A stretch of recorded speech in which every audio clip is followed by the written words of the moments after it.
plenty of debate about whether or not Michael Jordan is the greatest basketball player of all time, but he has actually excelled in so much more than just basketball. In fact, he's a business titan whose smart moves off the court made him the very first athlete in the world to become a billionaire. But Jordan's path to get there was far from easy. In fact, he was famously cut from his high school basketball team in his sophomore year, a moment that could have shattered his dreams and made him give up on professional basketball. Yet he used the rejection as fuel to work even harder, eventually becoming a high school star and today a multi-billionaire. How? That's exactly what we're looking at in this video, as well as 4 business principles that we can all learn from. Principle number 1, building a personal brand that draws an audience is crucial. So fun fact, Michael Jordan would have to play 484 seasons at his average pay of $6.2 million a year to reach his present net worth. Joe, are you saying that working a job isn't the best way to make money? Yes, I am. Smart investments and building an audience is much more valuable long term. So for comparison, LeBron James currently makes $47.6 million per year. When you add that up, just 2 years of his pay, he makes more than Jordan did his entire career. So how did Jordan end up reaching multi-billionaire status? Jordan understood the power of building his personal brand and utilizing an audience. The majority of his wealth isn't just due to how good he is at sports or his salary job. Although that certainly played a role, it's also the result of smart business choices and smart branding with his audience. He turned himself into a brand. Air Jordan is just one example of how he combined his personal brand and spread his products out to his massive audience. And now Air Jordan has grown far past the basketball court to the entire world. And nearly every other smart investment, partnership, or endorsement Michael Jordan has ever touched has basically turned to gold because of his personal brand and his audience. So rewind to 1984 when a fresh-faced rookie stepped into the NBA into a deal with Nike.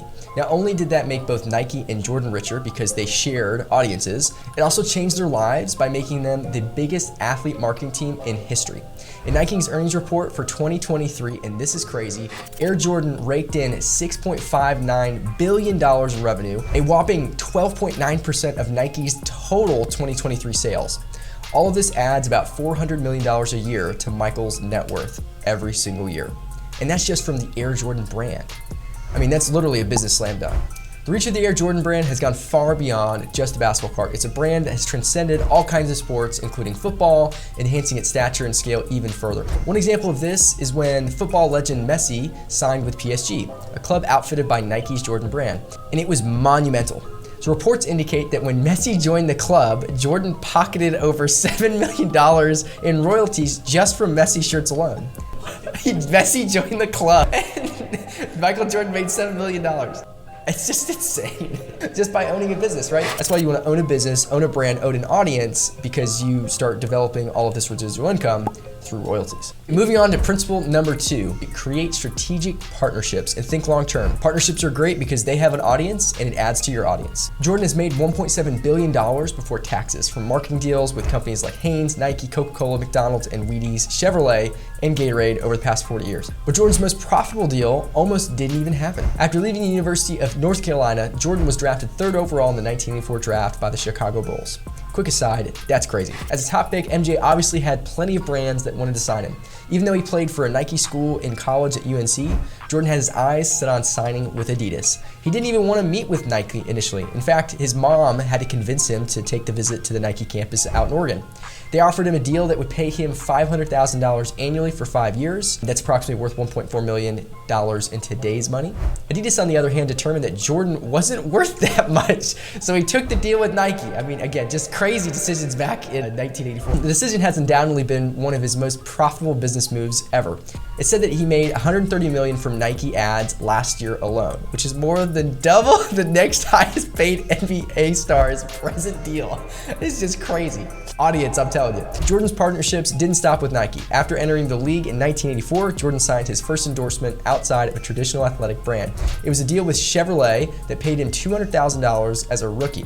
Not much compared to his net worth today, but it was a start. From there, Jordan became high in demand, with a variety of companies trying to get him to serve as the face of their brand or product. In 1988, Jordan signed a contract with the food company General Mills. The deal was worth reportedly $2 million and led to Jordan gracing the famous Wheaties box a record 18 different times. Clothing brand Hanes signed Jordan to a $10 million deal in 1989. The relationship between the two lasted for over 3 decades until 2021. People often say that Michael Jordan revolutionized endorsements and partnerships partnerships for athletes, and they're completely right because he was the first athlete in history to partner with major companies on such a groundbreaking level.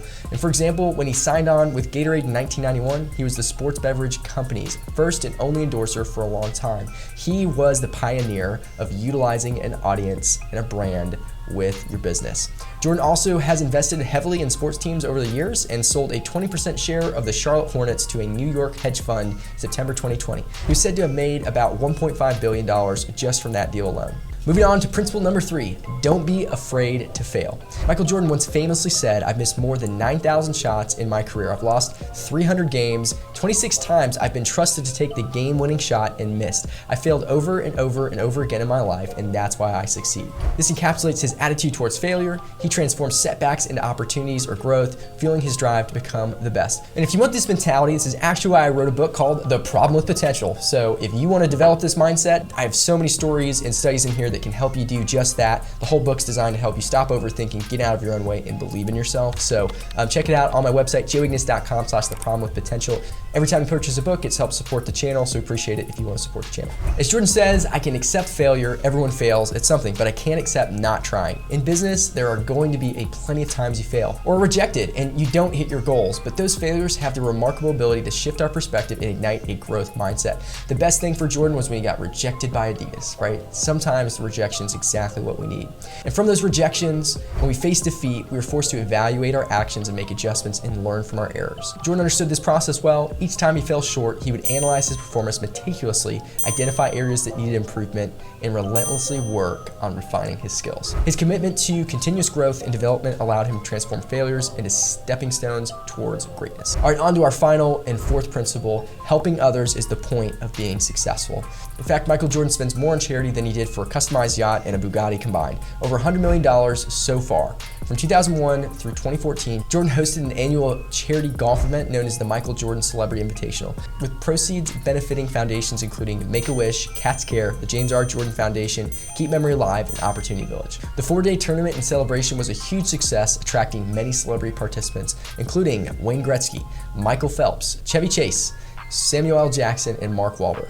And just last year, Jordan gave $10 million to the Make-A-Wish Foundation in honor of his 60th birthday, which is the largest donation by an individual in its history. The whole point of being successful, the whole point of making smart business decisions is that you can give back and impact others. And I think that's so important to keep in mind when we think about what the purpose is of money in the first place.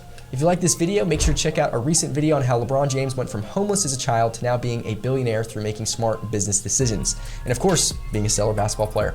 Don't forget to like and subscribe and turn on notifications for future videos. And if you haven't ordered my book yet, check that out at joeignace.com/theproblemwithpotential. We appreciate you supporting the channel.